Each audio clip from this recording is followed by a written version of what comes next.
"Pretend you're my sister," said the woman in the wheelchair. My blood turned to ice.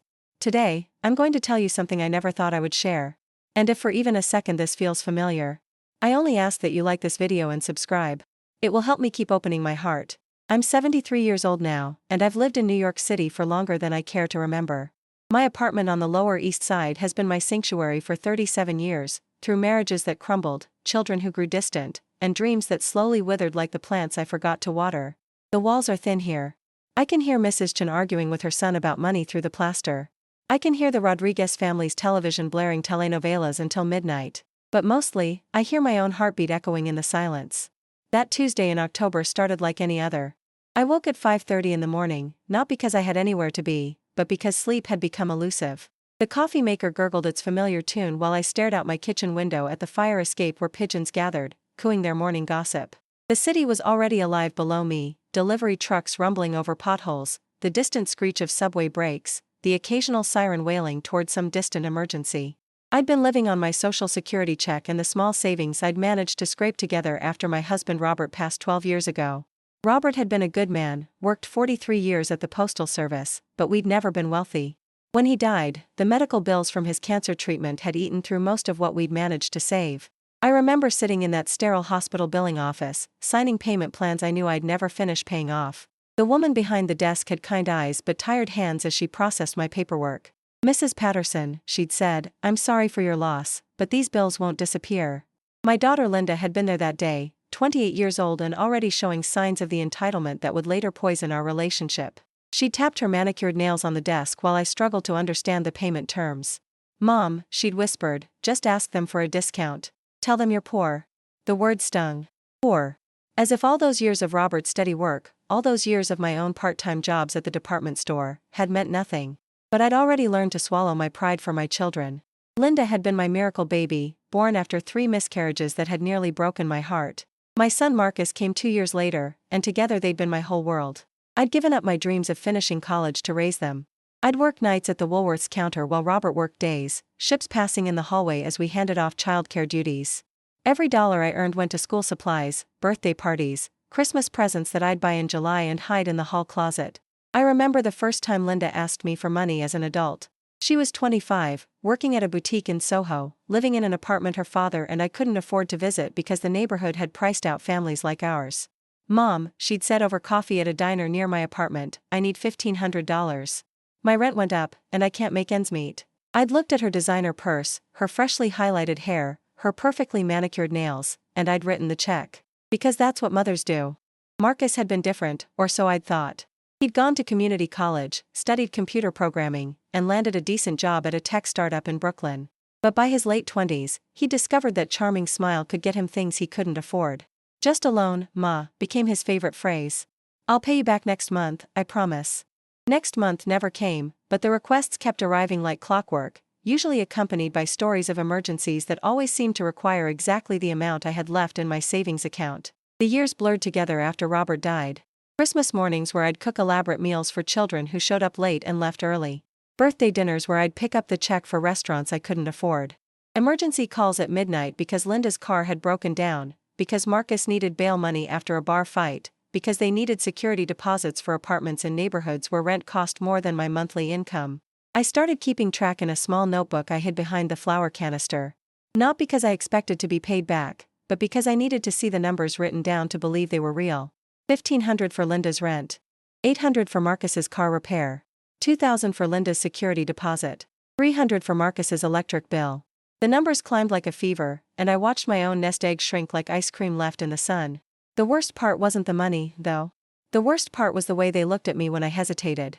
Linda's eyes would go cold, flat as winter windows. Marcus would get that wounded puppy expression that had worked since he was 5 years old. "I thought I could count on you, Mom," Linda would say, her voice dripping with disappointment. I guess I was wrong about us having a close relationship. The emotional manipulation was surgical in its precision. They knew exactly which buttons to push, exactly how to make me feel guilty for wanting to keep a few dollars for myself. When I mentioned that my own bills were piling up, Linda would remind me of all the times she'd visited me in the hospital when I had my gallbladder surgery. When I suggested they might want to budget better, Marcus would bring up the sacrifices he'd made to stay close to home instead of taking that job offer in California. I started lying about my financial situation. When Linda called asking for money, I'd tell her I was broke, even when I had a few $100s left in my checking account. I'd learned to hide my small luxuries, the occasional taxi instead of the subway, the name brand coffee instead of the store brand, the paperback novels I'd buy from the corner bookstore. I felt guilty for wanting anything for myself, as if my role as their mother meant I'd forfeited the right to personal desires. The loneliness crept in gradually, like fog rolling off the Hudson River. At first, I told myself it was temporary. The children were busy building their lives, establishing their careers, figuring out their relationships. But years passed, and the phone calls became more infrequent unless they needed something. My birthday would come and go with a generic card bought at the last minute, if I was lucky. Christmas became an obligation they'd squeeze between their real celebrations with friends and significant others. I remember one Christmas Eve when I'd cooked a traditional dinner, roast turkey, stuffing, cranberry sauce, the works. I'd spent 2 days preparing, had bought gifts for all 3 of my grandchildren, children Linda rarely let me see unless she needed a babysitter. The plan was for everyone to arrive at 4 o'clock. By 6, I was still sitting alone at my dining room table, the food growing cold, calling their phones and getting voicemail messages. Linda finally called at 8 to explain that her husband's family had invited them to a restaurant in Manhattan, and it was too good an opportunity to pass up. Marcus never called at all. I sat there looking at that untouched feast, at the wrapped presents stacked under my small artificial tree, and I felt something crack inside my chest. Not break completely, not yet, but crack like ice on a pond when the temperature drops too fast. I wrapped up all the food and distributed it to neighbors in my building. Mrs. Rosario from 4B had just moved in with her grandson, and she accepted the turkey with tears in her eyes. "Mija," she said, using the Spanish endearment that always warmed my heart, "you are too kind. But who will eat with you tonight?" I told her I wasn't hungry anyway, which was true. I'd lost my appetite for more than just food. The financial exploitation became more sophisticated over the years.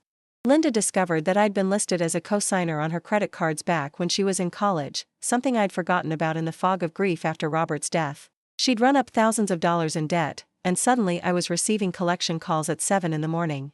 "Mrs. Patterson," the woman's voice would say, sharp as broken glass, "we need to discuss your overdue account." When I'd confront Linda about it, she'd act surprised, as if she'd had no idea her spending would affect my credit rating. "I thought you knew," she'd say, wide-eyed and innocent. "I never meant for this to happen." Marcus developed his own system of financial manipulation. He'd started a small business, a food truck that sold artisanal sandwiches to office workers in downtown Brooklyn. It was legitimate enough, and I was proud of his entrepreneurial spirit. But every few months, there would be an emergency. The truck needed repairs. The city had changed the permits. A competitor was undercutting his prices. He needed an investor, temporarily, just to weather the storm. I became that investor, over and over again, watching my retirement savings evaporate one crisis at a time.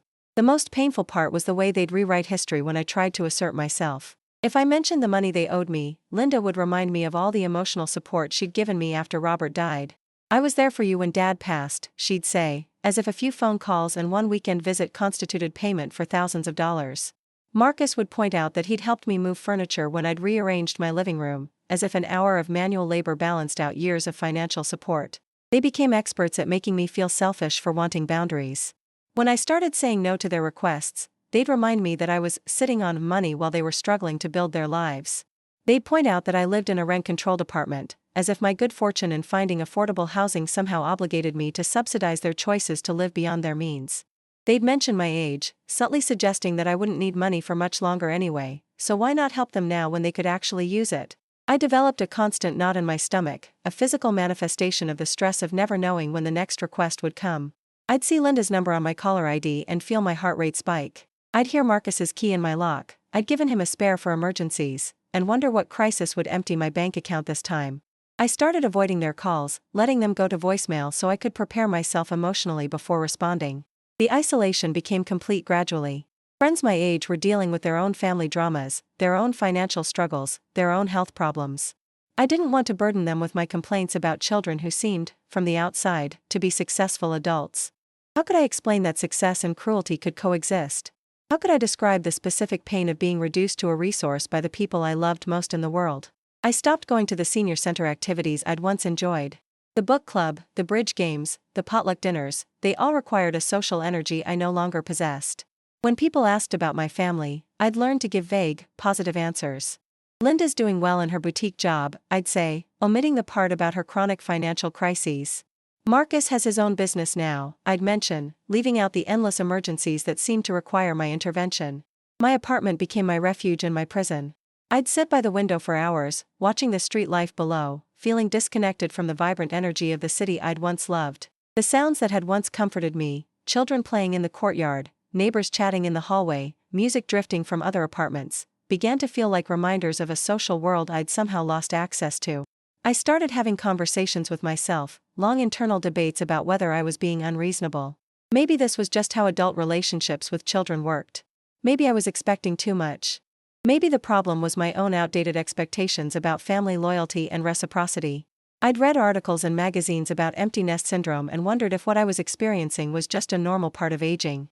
But deep down, I knew it wasn't normal to feel afraid of your own children's phone calls. It wasn't normal to lie awake at night worrying about whether you'd have enough money for groceries because you'd given your last $300 to a child who made more money than you'd ever seen. It wasn't normal to feel like an ATM with a heartbeat, valued only for what you could provide rather than who you were. The breaking point came on what should have been one of the happiest days of my life. Linda called to tell me she was pregnant with her second child. I should have been overjoyed, another grandchild to love, another chance to be part of a growing family. But instead of sharing her happiness, Linda's first concern was financial. "The baby's room needs to be redone," she told me. "And we'll need a new car seat, and the crib I want costs $800.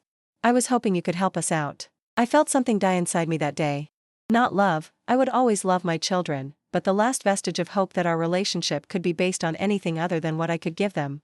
I told Linda I needed to think about it, and for the first time in years, I eventually told her no. The silence on the other end of the phone stretched so long I thought she'd hung up. When she finally spoke, her voice was ice cold. "I see," she said. "I guess I know where your priorities are now." The retaliation was swift and cruel. Linda began excluding me from family events, claiming they were too small for grandparents or adults-only affairs. Marcus stopped calling altogether, and when I'd reach out to him, his responses became terse and formal. My access to my grandchildren became dependent on my willingness to contribute to their parents' ever-expanding list of needs. I realized I'd taught them to treat me this way. Through years of saying yes when I should have said no, of prioritizing their wants over my needs, of accepting crumbs of affection in exchange for substantial financial support, I'd trained them to see me as a resource rather than a person. The woman who had sacrificed her dreams for their opportunities, who had worked double shifts to pay for their school supplies, who had sold her car to help with their college expenses, had somehow become the villain in their story. The depression that settled over me was unlike anything I'd experienced, even after Robert's death. When Robert died, I'd grieved for what I'd lost but still felt connected to the world through my children. Now I felt cut off from everything that had given my life meaning. I'd wake up in the morning and struggle to find reasons to get out of bed. I'd stand in the grocery store and wonder why I was bothering to buy food for one person who barely had the energy to eat. I started seeing a counselor at the community health center, a kind young woman named Dr. Martinez who specialized in family therapy. At first, I was embarrassed to admit what was happening. It felt like a failure, like proof that I'd been a terrible mother if my own children could treat me so callously. But Dr. Martinez helped me understand that the patterns in my family weren't my fault, even if I'd inadvertently enabled them. "You're not responsible for their choices," she told me during one session that left me crying for an hour afterward. "You loved them the best way you knew how, but love without boundaries becomes enabling. And enabling doesn't help anyone grow." It took months of therapy before I could even imagine setting boundaries with my children. The fear of losing them completely felt worse than the pain of being used by them. At least when they were using me, they were still in my life. At least I still got to hear their voices, even if those voices were usually asking for something. But slowly, with Dr. Martinez's help, I began to understand that what I was afraid of losing wasn't real love, it was a transactional relationship that was slowly killing my spirit. Real love, she helped me see, couldn't exist in a relationship based entirely on what one person could extract from the other. The night that changed everything started ordinarily enough. I'd made myself a simple dinner, scrambled eggs and toast, eaten at my small kitchen table while reading a library book about women who'd started new careers in their 70s. I was feeling slightly hopeful for the first time in months, imagining what it might be like to have a life purpose beyond serving as my children's personal bank. At 8:30, there was a knock at my door. In my neighborhood, unexpected visitors after dark were usually cause for concern. I looked through the peephole and saw a woman in a wheelchair, someone I didn't recognize. She appeared to be around my age, with gray hair and clothes that had seen better days. Her face was streaked with tears.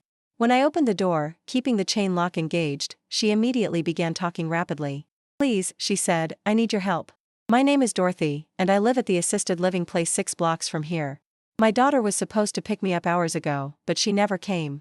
The staff thinks I left with family, and my daughter isn't answering her phone. I've been wheeling around the neighborhood for 2 hours, and my phone battery died. My first instinct was to help, of course. I'd been raised to assist people in need, and this woman clearly needed assistance. But something about her story felt strange. Why would assisted living staff let a resident leave without confirming the pickup? Why wouldn't she have stayed at the facility to wait for her daughter? Why would she be knocking on random doors instead of asking someone to call the facility? I just need someone to pretend to be my sister, Dorothy continued, her voice taking on an urgency that made me uncomfortable. Just for tonight. I can't go back there alone. They'll ask too many questions, and I can't explain where I've been. Please, just tell them you're my sister and that there was a family emergency. The request set off every alarm bell I'd learned to recognize through years of manipulation. The desperation in her voice reminded me of my own children when they wanted something from me. The urgency, the emotional pressure, the request to lie on her behalf, it was all too familiar. But there was something else in Dorothy's face that I recognized even more clearly, the look of someone who'd been abandoned by the people who were supposed to care for her. The fear in her eyes wasn't just about spending a night on the street, it was the deeper terror of being completely alone in the world. Against my better judgment, I invited her in. She wheeled herself into my small living room, and I made her a cup of tea while she told me more of her story. Her daughter had been visiting less and less frequently, she said. The assisted living facility was expensive, and she suspected her daughter was looking for ways to reduce the financial burden. Dorothy had been feeling increasingly isolated, increasingly afraid that she was becoming an inconvenience to the only family she had left. As she talked, I saw my own story reflected back at me. The gradual reduction of contact. The increasing focus on financial concerns. The growing sense that your value as a person was directly tied to your usefulness or your burden level. Dorothy and I were living parallel lives, separated only by the specific details of our abandonment. I agreed to help her, not because I believed her story completely, but because I understood her desperation. I called the assisted living facility and spoke to the night supervisor, explaining that Dorothy was with her sister and would return the next morning. The supervisor seemed relieved to know where she was and didn't ask many questions.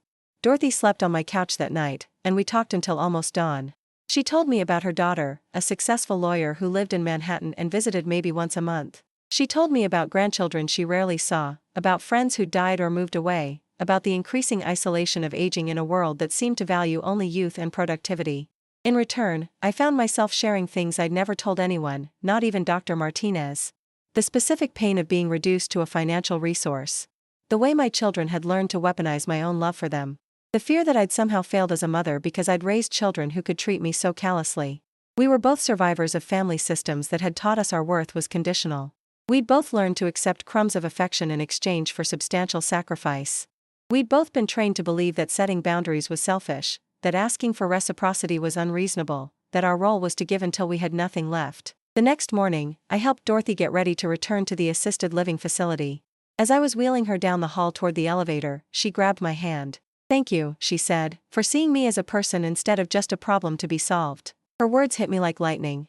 When was the last time someone in my family had seen me as a person instead of a resource? When was the last time my children had asked how I was feeling instead of what I could do for them?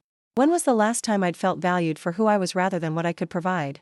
That afternoon, after Dorothy had returned safely to her facility, I sat in my apartment and made a decision that would change the trajectory of my life. I was going to stop pretending that a transactional relationship was the same thing as a loving family. I was going to stop enabling my children's emotional and financial dependence. I was going to risk losing them in order to have a chance at actually having them. I started with small steps. When Linda called 2 days later asking for money for her son's school supplies, I said no. Not maybe, not let me think about it, just no. The silence on the other end of the phone was deafening. "What do you mean, no?" she finally asked, as if the word was foreign to her. "I mean I'm not going to give you money for school supplies," I said, my heart pounding but my voice steady. "Your son's education is your responsibility, not mine." The explosion was immediate and brutal. Linda accused me of being selfish, of not caring about my grandchildren, of suddenly becoming heartless in my old age. She reminded me of every sacrifice she claimed to have made for me, every time she'd called when she was busy with her own life. She painted me as an ungrateful mother who was punishing her children for being successful. But here's what she didn't understand: I wasn't punishing anyone. I was finally refusing to be punished for the crime of loving my children more than they loved me. Marcus's reaction was different but equally revealing. When I told him I wouldn't be lending him any more money for his business, he became wounded and philosophical. I thought family was supposed to help each other, he said, his voice heavy with disappointment. I guess I was wrong about what kind of relationship we had. What he didn't realize was that family does help each other, but help goes both ways. For years, the helping had been entirely unidirectional, flowing from me to them like a river that never reverses course. I'd helped them through every crisis, every poor decision, every moment of need. But when I needed emotional support, when I'd been dealing with grief or loneliness or financial stress of my own, where had they been? The weeks that followed were the loneliest of my life, but they were also the most liberating. For the first time in decades, I wasn't waiting for the phone to ring with the next crisis, the next request, the next emergency that would require my immediate financial intervention. I wasn't calculating how much money I could afford to give away this month. I wasn't lying awake at night worrying about whether I'd have enough left for my own needs. Instead, I began to discover what it felt like to prioritize my own well-being. I bought groceries without worrying about whether I was spending too much on myself. I replaced my worn-out shoes without guilt. I subscribed to a magazine I'd been wanting to read for years. These tiny acts of self-care felt revolutionary after decades of self-denial. I also began to rebuild social connections I'd let wither while serving as my children's personal crisis management system. Mrs. Rosario from down the hall became a regular companion for coffee and conversation. She was dealing with her own family challenges, a grandson who'd been arrested for selling drugs, a daughter-in-law who blamed her for everything wrong in her son's life. But Mrs. Rosario had something I was just learning: boundaries. She loved her family fiercely, but she refused to enable their poor choices. Mija, she told me one afternoon as we sat in her kitchen sharing café con leche and stories, love is not the same thing as taking abuse. Love sometimes means saying no, even when it breaks your heart. Through the senior center, I connected with other women my age who were dealing with similar family dynamics. There was Margaret, whose son had stolen her identity to open credit cards. There was Rose, whose daughter had moved in with her, temporarily, 5 years ago and was now treating her like an unwelcome houseguest in her own home. There was Patricia, whose grandchildren had been taught to see her only as a source of gifts and treats, with no expectation of developing an actual relationship. We formed an informal support group, meeting once a week at the community center to share our stories and strategies. It was both heartbreaking and healing to realize how common our experiences were. We'd all been raised to believe that motherhood meant endless sacrifice, that good mothers put their children's needs before their own in all circumstances, that setting boundaries with family members was selfish and cruel. But we began to understand that the sacrifice we'd been making wasn't actually helping our children grow into healthy, independent adults. By constantly rescuing them from the consequences of their poor decisions, we prevented them from developing the resilience and problem-solving skills they needed to thrive. By accepting disrespect in the name of love, we taught them that treating family members poorly was acceptable. The hardest lesson was accepting that some relationships, even with our own children, might not be salvageable. Not every story has a happy ending where family members suddenly develop empathy and respect for boundaries. Sometimes, the healthiest choice is to step away from relationships that consistently diminish your sense of self-worth and dignity. For months after I'd started setting boundaries with my children, Linda made one final attempt to break down my resolve. She called on a Tuesday evening, crying hysterically. Her husband had lost his job, she said. They were facing eviction. The children would be homeless if I didn't help them immediately. She needed $5,000, and she needed it by the end of the week. The old version of me would have been writing the check before she finished explaining the crisis. But the new version of me had learned to ask questions. How long had her husband been unemployed? Had they applied for unemployment benefits? Had they contacted social services about assistance programs? Had they considered moving to a less expensive apartment? Had they looked into family services that could help with temporary housing? Linda was unprepared for these questions. Her story began to unravel under gentle inquiry. Her husband had been unemployed for 2 weeks, not 2 months. They hadn't applied for assistance because they assumed they wouldn't qualify. They hadn't considered less expensive housing because they didn't want to disrupt the children's school situation. They hadn't exhausted their own resources. They were asking me for money before they'd even attempted to solve the problem themselves. I can't give you $5,000, I told her, and the words felt like a declaration of independence. But I can help you research assistance programs. I can help you create a budget. I can babysit the children while you and your husband look for solutions. The response was swift and ugly. Linda accused me of caring more about money than about my own grandchildren. She told me I was selfish and heartless. She said I'd changed, and not for the better. She threatened to cut off my access to the grandchildren completely if I didn't help them financially. And then she said the words that finally broke the last thread of guilt and obligation I'd been carrying: fine.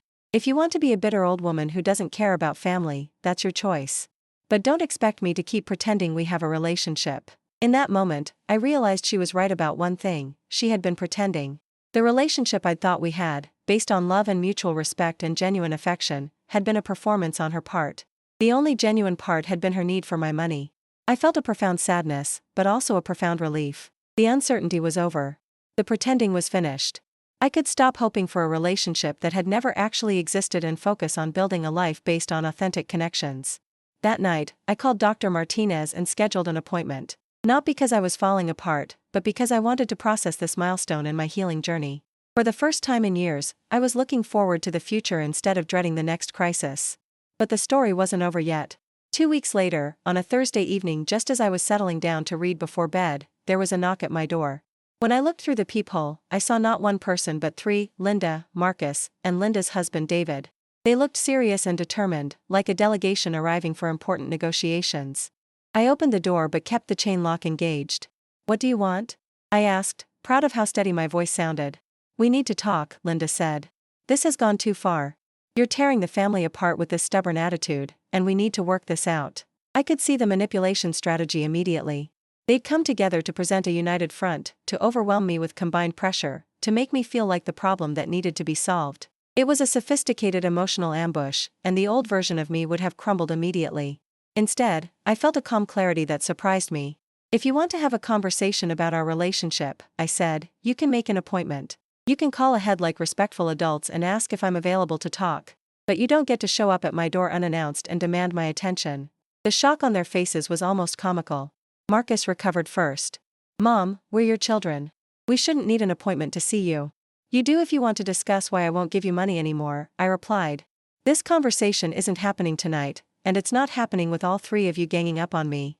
If you want to repair our relationship, you can start by showing some respect for my time and my boundaries." I closed the door gently but firmly, my heart pounding but my resolve solid. I could hear them talking in the hallway for several minutes before they finally left. I felt like I'd just survived a test I hadn't known I was taking. The next day, Linda called. Her voice was different, less demanding, more uncertain. "Mom," she said, "I think we should meet and talk about what's been happening. Maybe we could have lunch somewhere neutral, just the two of us." It was the first time in years that one of my children had suggested meeting on neutral territory, had acknowledged that a conversation was needed, had spoken to me with something approaching respect. I agreed to meet her the following Saturday at a small cafe in my neighborhood. The conversation that followed was unlike any we'd had since she was a teenager. For the first time in decades, Linda actually looked at me, not through me, not past me, but at me. She saw the changes in my appearance, the way I carried myself differently, the quiet confidence that had replaced the anxious eagerness to please. "You seem different," she said, stirring her coffee nervously. "Stronger, I guess. Or maybe harder." "I'm the same person I've always been," I told her. "I just stopped pretending that being used was the same thing as being loved." The words hung between us like a bridge that could either connect us or collapse completely. Linda was quiet for a long time, longer than I'd ever seen her be quiet. When she finally spoke, her voice was smaller than I'd heard it in years. "I didn't realize," she said. "I mean, I knew you helped us out sometimes, but I didn't think of it as using you." "Sometimes?" I asked gently. "Linda, you've asked me for money at least once a month for the past 15 years. You've never paid back a single loan. You've never asked how I was doing financially before making a request. You've never considered whether I might need that money for my own expenses or my own dreams." She looked genuinely surprised, as if she'd never thought about my perspective before. "But you never said no," she said. "If it was a problem, why didn't you just say no?" It was such an innocent question, and it revealed so much about how she'd been raised to think about relationships. "Because I was afraid of losing you," I said simply. "I thought that if I didn't give you what you wanted, you'd stop calling, stop visiting, stop letting me see the grandchildren. And I was right, wasn't I? The moment I started setting boundaries, you threatened to cut me off completely." For the first time in our conversation, Linda looked genuinely shameful. "I was angry," she said. "I felt like you were abandoning us when we needed you most. And I felt like you only needed me when you wanted something from me," I replied. "When was the last time you called just to see how I was doing? When was the last time you asked about my life, my interests, my feelings? When was the last time you offered to help me with something?" The silence stretched between us again. I could see Linda processing, maybe for the first time, the one-sided nature of our relationship. I could see her recognizing patterns she'd never acknowledged before. "I don't know how to fix this," she said finally, and there was genuine pain in her voice. "Neither do I admitted. But I know it can't be fixed by going back to the way things were. It can only be fixed by building something new, something based on mutual respect and genuine care for each other's well-being. We didn't solve everything that day, but we started a conversation that had been 30 years overdue. Linda left with homework, to think about what kind of relationship she actually wanted with me, separate from what I could provide for her financially. I left with cautious hope that maybe, just maybe, we could find our way to something real. Marcus took longer to come around. He was still calling occasionally with business emergencies, still expecting me to function as his personal investor. But I maintained my boundaries consistently, offering emotional support and practical advice while refusing to provide financial rescues. Gradually, his calls became less frequent and less focused on money. Gradually, he began to ask how I was doing, what I was reading, whether I needed help with anything around the apartment. The grandchildren were the most heartbreaking part of this journey. Linda had been using my access to them as leverage for so long that establishing boundaries meant accepting I might not see them regularly. But as my relationship with Linda slowly improved, she began to understand that having a grandmother who modeled self-respect might actually be valuable for her children. The first time I said no to buying expensive gifts for a grandchild's birthday and instead offered to spend time with them doing something free, Linda was resistant. "But they're expecting presents," she said. "They'll be disappointed." "They're expecting presents because that's all I've ever been to them," I replied. "Don't you think they might benefit from having a grandmother who's a person instead of just a gift giver?" It took time, but gradually the grandchildren began to know me as something other than the lady who showed up with toys. We started going to the park, baking cookies together, reading stories, having conversations about their interests and dreams. These relationships, built on time and attention rather than money, turned out to be much deeper and more satisfying than anything I'd experienced when I was just funding their childhood. 6 months after that first conversation with Linda, I received an unexpected phone call. It was Dorothy, the woman in the wheelchair who'd knocked on my door that fateful night. She was calling to thank me, she said, but also to update me on her situation. "After that night at your place," she told me, "I started thinking about what you said about boundaries and self-respect. I realized I'd been so afraid of being abandoned by my daughter that I'd never actually asked her what kind of relationship she wanted with me." Dorothy had initiated a conversation with her daughter similar to the one I'd had with Linda. It turned out her daughter had been feeling overwhelmed by the responsibility of caring for an aging parent while managing her own career and family. She'd been visiting less frequently because she felt guilty every time she saw Dorothy, knowing she couldn't provide the level of attention and care her mother deserved. Together, they'd worked out a more sustainable arrangement. Dorothy's daughter visited twice a month for longer, more meaningful visits instead of quick, guilt-driven stops. She'd arranged for Dorothy to participate in more social activities at the assisted living facility.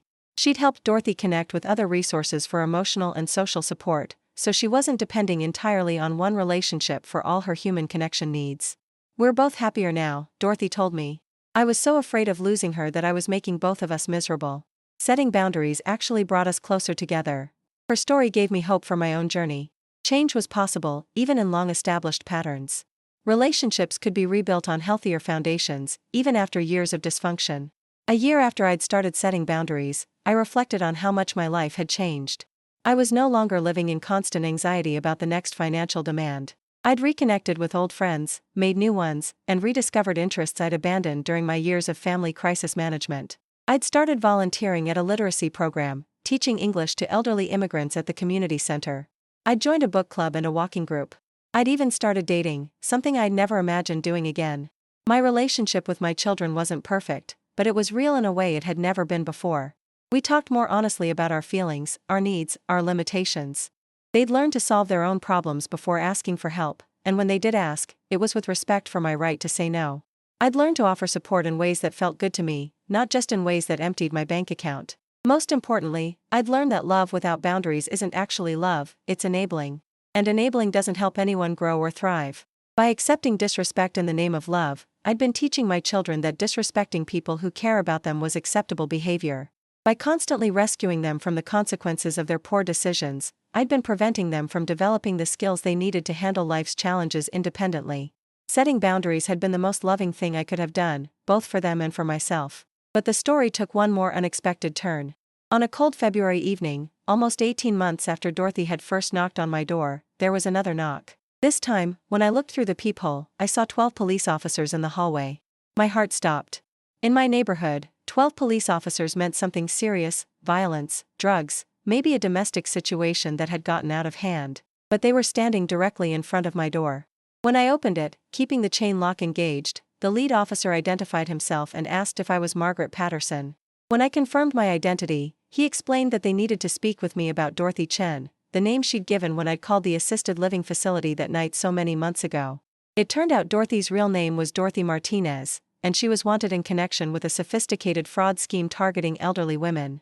She'd been presenting herself as a vulnerable senior in need of help, gaining access to homes and personal information, and then using that information to commit identity theft and financial fraud. She'd bilked dozens of women out of thousands of dollars, always by playing on their sympathy and their desire to help someone in need.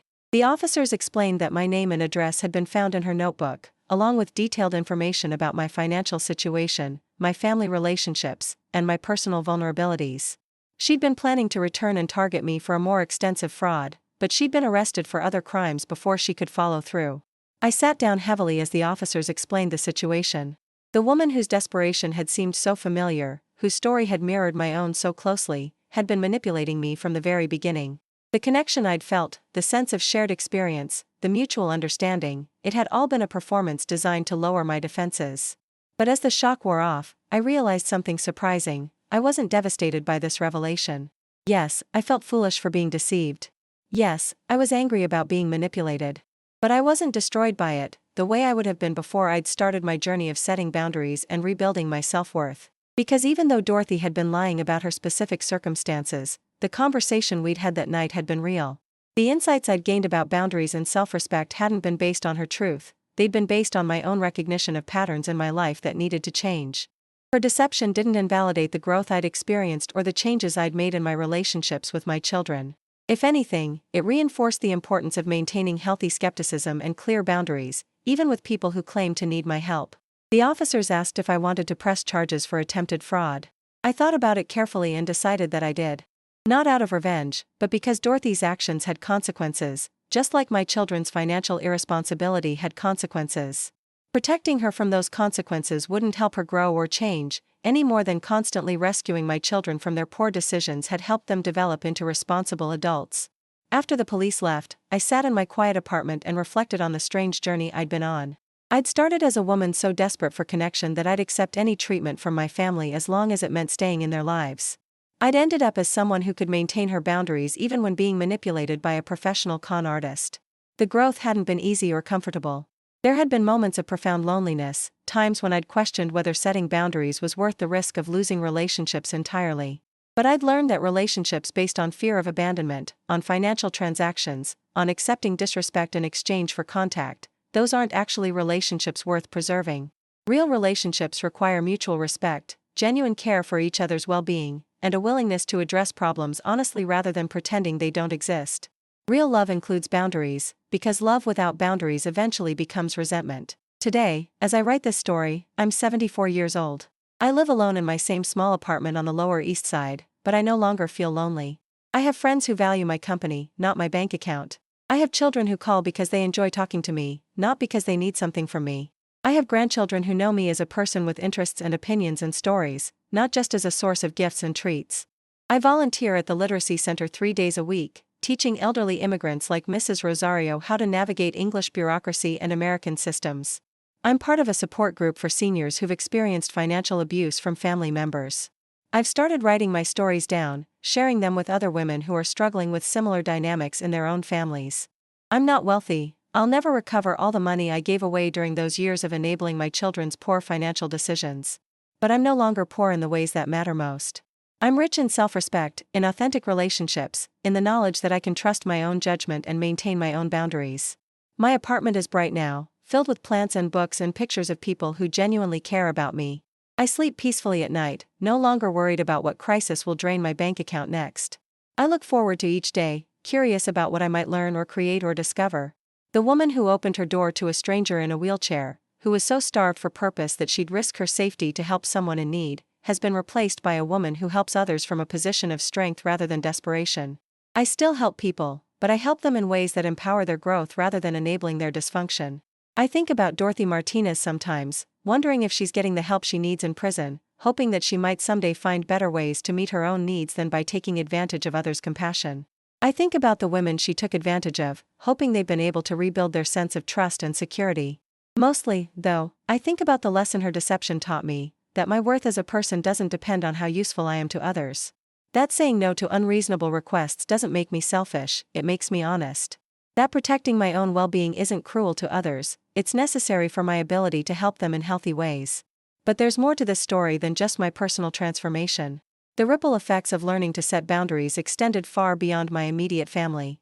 At the literacy center where I volunteered, I began to recognize other women who were struggling with similar patterns of being taken advantage of by their families. There was Elena, a 78-year-old woman from Honduras who'd been bringing her grandson $20 every week for what he claimed were school supplies, until I gently asked her how much $20 a week amounted to over a year. When she did the math and realized she was giving him over $1,000 annually for school supplies, while eating beans and rice for dinner every night, her eyes widened with recognition. We worked together to help her grandson understand that if he truly needed educational materials, they could go shopping together and she could see exactly what her money was purchasing. There was Maria, who had been sending half her Social Security check to a daughter in Puerto Rico who claimed to be saving money to bring Maria's great-grandchildren to visit New York. After 2 years and thousands of dollars, no visit had materialized, and no clear timeline had been established. With the support of our informal group, Maria learned to ask specific questions about the savings plan and timeline, and discovered that her daughter had been using the money for other purposes entirely. There was Ruth, whose son had convinced her to take out a reverse mortgage on her home to help fund his failing restaurant. When the restaurant closed 6 months later, Ruth found herself in danger of losing the home she'd lived in for 40 years. Our support group helped her connect with a financial advisor who specialized in elder abuse, and together they developed a plan to protect her remaining assets while her son figured out how to handle his own financial responsibilities. These women became more than just students in my English classes. They became a sisterhood of survivors who understood the particular pain of being financially exploited by the people we love most. We learned together that cultural values about family obligation and maternal sacrifice, while often beautiful and meaningful, could also be weaponized by adult children who had never learned to take responsibility for their own lives. Many of us had been raised in traditions where questioning an adult child's financial needs was seen as selfish or cold-hearted. We'd been taught that good mothers give until they have nothing left, that asking for reciprocity or respect was somehow ungrateful, that setting boundaries was a form of betrayal of our family values. But we began to understand that enabling irresponsible behavior isn't actually helping our children honor their cultural heritage, it's preventing them from developing the strength, resilience, and problem-solving skills that are truly valuable gifts we can pass down to future generations. We developed our own informal wisdom about recognizing manipulation tactics. We learned to watch for certain patterns: adult children who only called when they needed money, who never asked about their parents' financial situation before making requests, who responded to no with anger or emotional blackmail rather than understanding, who never offered to help their parents in return. We also learned to recognize the subtle ways we'd been trained to feel guilty for having boundaries. Many of us had internalized the message that aging meant becoming a burden, that having needs or wants of our own was selfish, that our primary value lay in what we could provide for younger family members rather than in our own humanity. Through our weekly conversations, we began to challenge these beliefs. We reminded each other that we were full human beings with our own dreams, interests, and rights, not just resources to be exploited by family members. We celebrated small victories, like the day Elena told her grandson she needed to see receipts for the school supplies he claimed to need, or when Maria established a monthly limit on what she would send to her daughter in Puerto Rico. The transformation wasn't always smooth. Some of the women in our group faced severe retaliation from family members when they started setting boundaries. Sons and daughters who accused their mothers of becoming Americanized in negative ways, of forgetting their family values, of caring more about money than about family relationships. But over time, something beautiful began to happen. As these women developed stronger boundaries and greater self-respect, their relationships with family members who were capable of genuine love began to improve. Adult children who had been taking advantage of their mother's generosity started to recognize their parents as complex human beings with their own needs and limitations. I watched Elena's relationship with her grandson transform over the course of 6 months. Once she stopped automatically handing him $20 every week, he initially became angry and accused her of not caring about his education. But when she offered to help him create a budget for school expenses and to accompany him to purchase necessary items, he began to understand that her love wasn't conditional on her financial contributions. Their conversations became deeper, more honest, and more reciprocal. Maria's daughter in Puerto Rico initially threatened to cut off contact when Maria reduced her monthly financial contributions, but after a few weeks of cooling off, she called to apologize and to have an honest conversation about her financial situation. They worked out a more sustainable arrangement where Maria provided smaller amounts of money for specific, clearly defined purposes, and her daughter provided regular updates about her life that weren't centered around financial needs. Not every story had a happy ending. Ruth's son never accepted responsibility for his financial choices and continued to blame his mother for his business failure. Eventually, Ruth had to make the difficult decision to limit contact with him to protect her own emotional and financial well-being. It was heartbreaking, but she found peace in knowing that she'd done everything she could to help him grow while still maintaining her own dignity. These experiences taught me that setting boundaries isn't just a personal healing journey, it's also a form of service to others. When we model self-respect and refuse to enable dysfunctional behavior, we give other people the opportunity to grow into more mature, responsible versions of themselves. My own relationship with Linda continued to evolve throughout this period. About 18 months after our first honest conversation at the cafe, she made an announcement that surprised me. She and her husband had decided to downsize their lifestyle significantly. They'd moved to a smaller apartment in a less expensive neighborhood, had sold their luxury car and bought a reliable used vehicle, and had committed to living within their means rather than constantly seeking external financial support. I realized, Linda told me during one of our now regular monthly lunch dates, that I'd never actually learned to budget or to handle financial stress, because I always knew you'd bail me out. I was 38 years old and still acting like a teenager who knew mommy would fix everything. She'd enrolled in a financial literacy course at the local community college and had started working additional hours at her boutique job to increase their household income. Most importantly, she'd begun to understand that true independence and self-respect came from solving her own problems rather than depending on others to rescue her from the consequences of her choices. Marcus's transformation took longer and was less dramatic, but it was equally meaningful. His food truck business eventually failed, despite my refusal to continue investing in it, but instead of asking me to help him start another business, he took a job with a catering company and began learning about the food service industry from the ground up. He started calling me weekly, not to ask for money, but to tell me about what he was learning at work, to ask for my advice about relationships and life decisions, and to check on my well-being.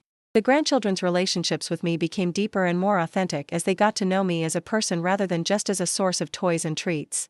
Linda's oldest son, Michael, surprised me by asking if I would teach him to cook some of the traditional dishes I'd made when his mother was young.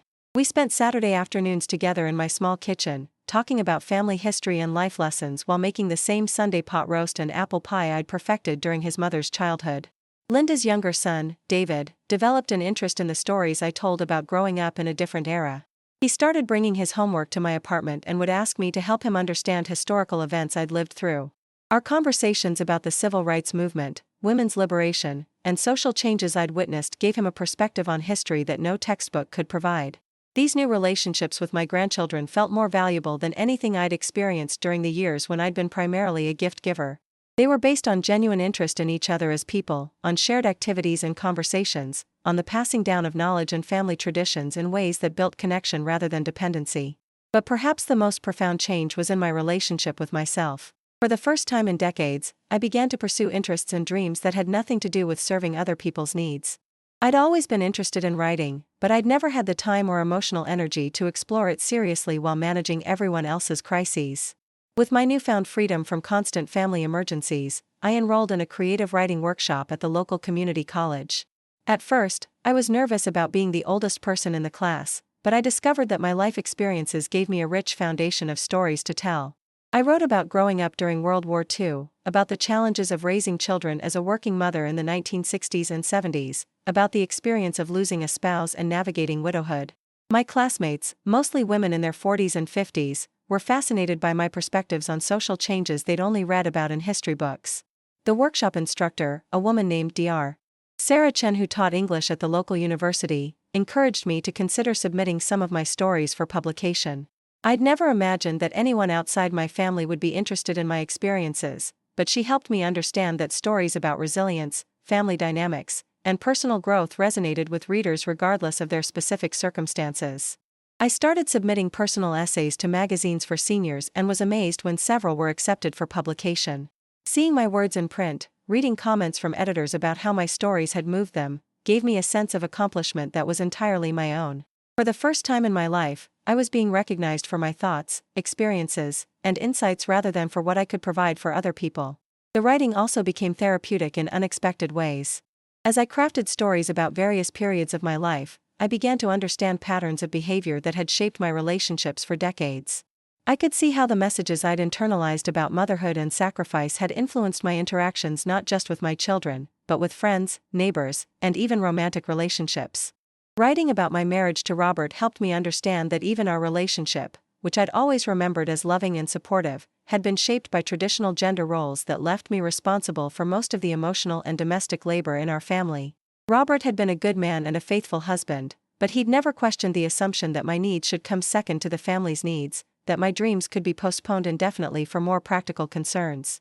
This awareness didn't diminish my love for Robert or my appreciation for our years together, but it helped me understand why I'd been so vulnerable to exploitation after his death. I'd spent 60 years believing that my primary value lay in serving others, so when my children began treating me as a resource rather than a person, it felt normal even as it was destroying my spirit. Through writing, I also began to reclaim memories of my own dreams and ambitions that I'd buried during my years of intensive caregiving. I remembered the young woman who'd wanted to be a teacher, who'd been fascinated by literature and history, who'd dreamed of traveling to places she'd only read about in books. At 74, many of those dreams were no longer realistic, but some remained achievable. I couldn't go back to college to get the degree I'd abandoned when Linda was born, but I could take classes for the joy of learning. I couldn't travel to Europe as some of my friends were doing, but I could explore New York City neighborhoods I'd never visited despite living here for 37 years. I started taking the subway to different boroughs on weekends, visiting museums and parks and cultural events that had been inaccessible when all my spare money was going to family emergencies. I discovered that the city I'd lived in for decades was full of free and low-cost activities designed specifically for seniors. I joined a walking group that explored different neighborhoods each week, learning about architecture, history, and local cultures from knowledgeable guides. These adventures gave me stories to share when my children called, interests to discuss beyond their latest crises. Linda seemed genuinely surprised when I told her about visiting the Staten Island Ferry for the first time, or about the photography exhibition I'd seen at a gallery in Chelsea. "I never knew you were interested in art, Mom," she said, and I realized that she'd never had the opportunity to know me as anything other than a problem solver and financial resource.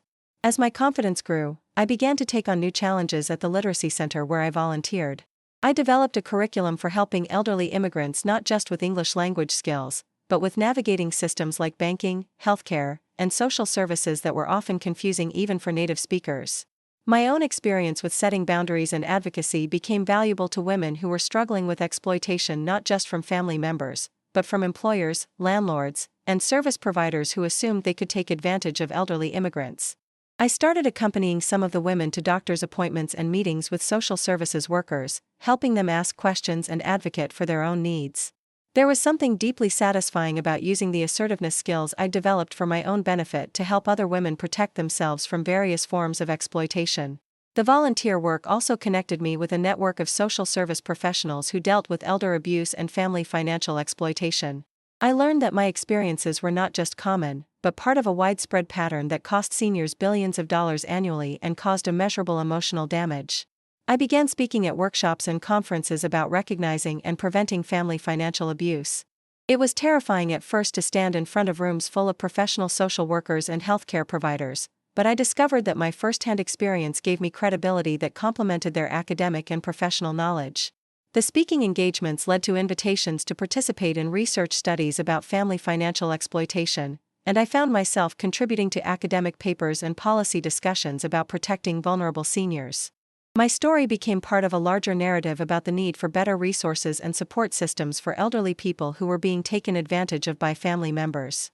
This work gave me a sense of purpose that was entirely separate from my role as a mother and grandmother. I was making a meaningful contribution to society based on my own experiences and insights, not on my ability to solve other people's problems for them. The transformation in my sense of identity was profound.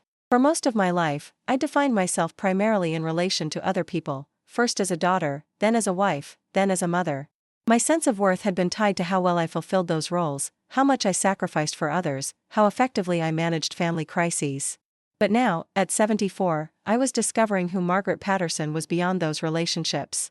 I was a writer, a teacher, an advocate, a student, an explorer. I had opinions about art and politics and social issues that weren't shaped by what other people wanted to hear. I had interests that brought me joy regardless of whether they benefited anyone else. This sense of independent identity made me a better mother and grandmother, not a worse one. When Linda or Marcus called now, I was genuinely interested in their lives because our conversations were exchanges between two complete people rather than transactions between a resource and a recipient. I could offer advice and support from a position of strength rather than desperation, which made my contributions more valuable and more effective. The grandchildren benefited from having a grandmother who modeled self-respect and independence rather than self-sacrifice and enabling. They began to understand that healthy relationships involved mutual care and consideration rather than one-sided giving, that adults were responsible for solving their own problems rather than depending on others to rescue them from difficult situations.